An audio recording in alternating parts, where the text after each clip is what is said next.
कहा जाता है मनुष्य को उसके कर्मों का फल इसी जन्म में भोगना पड़ता है। आज जो कर्म हम कर रहे हैं, परिपक्व होकर उनसे ही हमारे भाग्य की रचना होती है। हमारे भाग्य के निर्माता हम खुद ही हैं और प्रत्येक मनुष्य को उसके भाग्य के अनुसार उसे फल या कुफल अवश्य भोगना पड़ेगा। इस समय हम या हमारे संतान जो सुख या दुख भुगत रहे हैं, ये हमारे ही पिछले जन्मों का या इसी जन्म के हमारे किए गए पुण्यों या बुरे कर्मों का फल है। इसलिए कर्म करने से पहले एक बार अवश्य सोचें, क्या मैं यह सही कर रहा हूँ? अगर कर्म करने से पहले अच्छे से सोच ले तो शायद हम बुरा कर्म करने से बच सकते हैं। जी हाँ दोस्तों, नमस्कार, हर हर महादेव, ओम नमः शिवाय। आज का वीडियो हमारे कर्म पर ही है। एक बार की बात है, भोले शंकर के साथ माता पार्वती कहीं घूमने जा रही थी। अचानक ही माता पार्वती की नजर एक गंधर्व कुमार पर पड़ा जो कि आराधना में लीन थे और एक स्त्री उन पर लगातार कोड़े बरसाए जा रही थी, जिसको देखकर वो विचलित हो गई और बड़े ही उत्सुकता पूर्वक भोलेनाथ से पूछी, हे नाथ, यह क्या हो रहा है? आखिर किस जुर्म की सजा इस गंधर्व कुमार को मिल रहा है? इन्होंने कोई जुर्म किया भी तो नहीं है। यह सुनकर भोलेनाथ मुस्कुराए और बोले, हे देवी, आपके इस प्रश्न का उत्तर मैं एक कथा के माध्यम से दूंगा।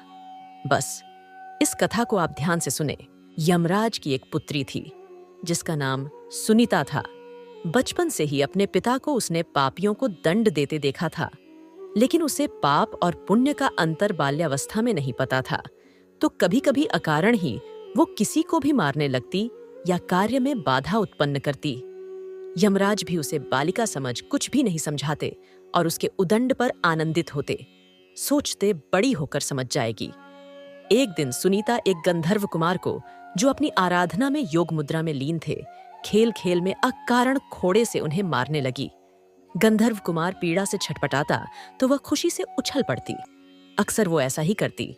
जब ये सब गंधर्व कुमार के लिए असहनीय हो गया तो उन्होंने सुनीता को क्रोध में शाप दे दिया, तू धर्मराज की बेटी है ना, तेरा विवाह एक आर्षि पुत्र से होगा, तेरी एक योग्य संतान भी होगी, पर तेरे इन दुष्ट कर्मों का अंश उसमें व्याप्त रहेगा। यमराज को जब पता चला तो उन्हें अपनी बेटी को सही और गलत न समझाने का दुख हुआ। उन्होंने कहा, बेटी, निर्दोष तपस्वी को पीट कर तुमने अच्छा काम नहीं किया। बुरे कर्मों को करने के कारण तुम्हें यह शाप मिला है। समय आगे चला और सुनीता जवान हुई, मगर श्राप के कारण कोई उससे विवाह के लिए तैयार न था, तो रंभा ने उसे मोहिनी विद्या सिखा दी। अब उसे किसी को भी मोहित करने की विद्या सिद्ध हो गई। एक दिन रंभा उसे अपने साथ लेकर वर की खोज में निकली।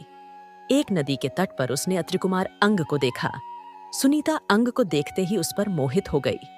रंभा की माया तथा अपनी मोहिनी विद्या के बल पर उसने अंग को भी मोहित कर लिया। दोनों को एक दूसरे पर आसक्त जानकर रंभा ने दोनों का गंधर्व विवाह करवा दिया। दोनों सुखपूर्वक रहने लगे। उन्हें एक पुत्र हुआ जिसका नाम वेण रखा गया। आरंभ में तो वेण अपने पिता समान धार्मिक और सदाचारी था, परंतु मां का एक दुर्गुण उसमें आया और श्राप के कारण बड़ा होने पर वह दुराचारी और नास्तिक बन गया। सुनीता समझ रही थी कि उसके संस्कारों का परिणाम शापग्रस्त इस पुत्र में उतर आया है। उसके हठ तथा उद्दंडता पर किसी का वश नहीं था, सब विवश थे। वेण की दुष्टता से प्रजा दुखी थी।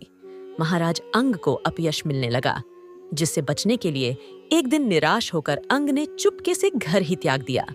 अब वेण राजा बना और वेण राजा बनकर तो और बेरहम तथा अहंकारी हो गया। धार्मिक तथा सत्कार्य बंद हो गए। अराजकता फैल गई।